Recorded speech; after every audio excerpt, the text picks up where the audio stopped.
こんにちは、ルイカと申します。今回は相対参照と絶対参照を自在に操るための小技をご紹介いたします。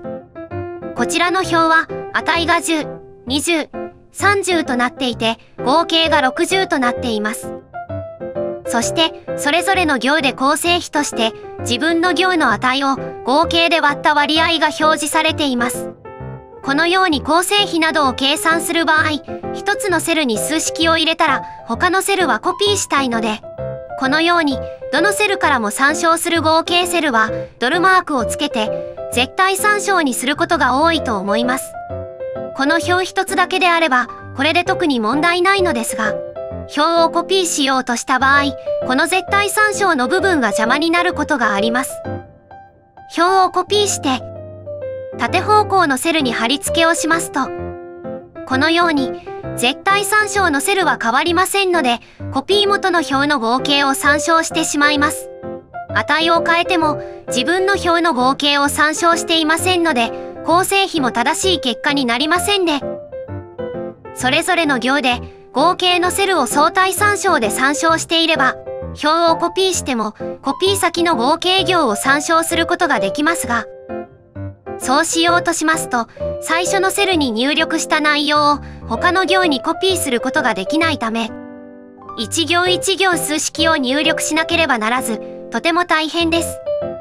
ということで、最初の表の中でも一つのセルをコピーして構成比などを計算できるようにして、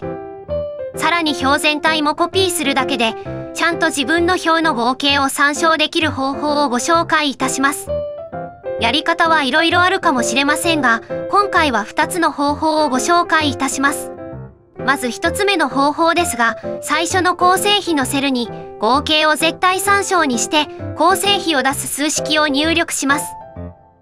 そしてそのセルを表の最後まで数式でコピー。これでこの表の中ではそれぞれの行でちゃんと合計を参照して構成比が出せるようになりました。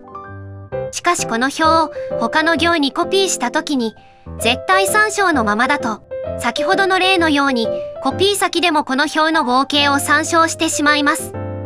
ということで、絶対参照を相対参照に変えてしまいましょう。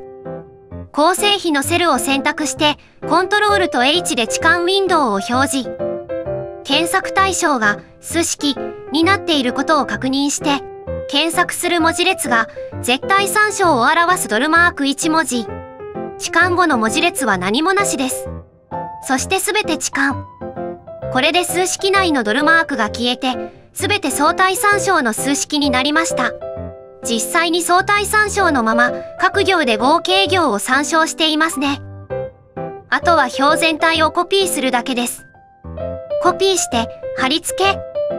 合計行を相対参照で参照していましたので、コピー先でも自分の表の合計を参照しています。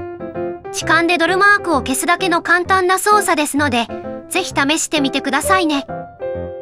数式内の絶対参照をすべて相対参照に変えて良い場合は、今の方法で問題ないのですが、一部の参照は絶対参照のまま残したい場合もあります。例えば、一つのセルの値をすべての表で参照する場合は、その参照は絶対参照にしておいた方が良いのですが、先ほどのドルマークを置換ですと、すべての参照が相対参照になってしまいます。このような場合に、特定の部分だけ相対参照のまま同じ数式でコピーするのが2番目の方法になります。ちなみにこちらは、分子に倍率をかけて値を増やしていますので、構成比が100を超えていますが、参照の例として使っているだけですので、お気になさらないでください。まず最初のセルに数式を入力します。すべての表で参照する、こちらの E2 セルは、ドルマークをつけて絶対参照にしておき、構成比を出すための自分の表の合計は相対参照にしておきます。そして、その合計を参照しているセル番地の前か後ろに適当な文字列を追加します。とりあえず参照の後ろに A3 文字を追加しました。そんなセルや関数はないのでエラーになりますが、気にせずコピー。すべての行に数式で貼り付けます。分子の相対参照は参照がずれて自分の行を参照していますし、倍率の絶対参照はどの行でも E2 セルを参照していますが、A3 文字を追加した部分はセル参照ではなくなっていますので、何も変わっていません。この A3 文字を消してしまえば、その部分はセル参照に戻りますので、数式の範囲を選択して、コントロールと H で置換ウィンドウを表示。検索対象が数式になっていることを確認して、検索する文字列が先ほど追加した A3 文字。置換後の文字列は何もなしです。すべて置換を押しますと、A3 文字が消えて、合計行が相対参照として残ります。自分の行の値と合計は相対参照になっていて、倍率は絶対参照になっていますね。あとは表をコピーするだけで大丈夫ですので、コピーして貼り付け。ちゃんと合計は自分の表の合計を参照しつつ、倍率はコピー元と同じセルを参照しています。実務では表をコピーして複数の表を作ることもありますが、単に相対参照、絶対参照を使うだけですと、それぞれの表の合計を参照したい場合などで、うまくいかないことがあります。しかし今回ご紹介した簡単な小技を使うことで回避することができますので、もしそのような場面になりましたら、ぜひお試しくださいね。それでは、最後までご視聴いただきまして、ありがとうございました。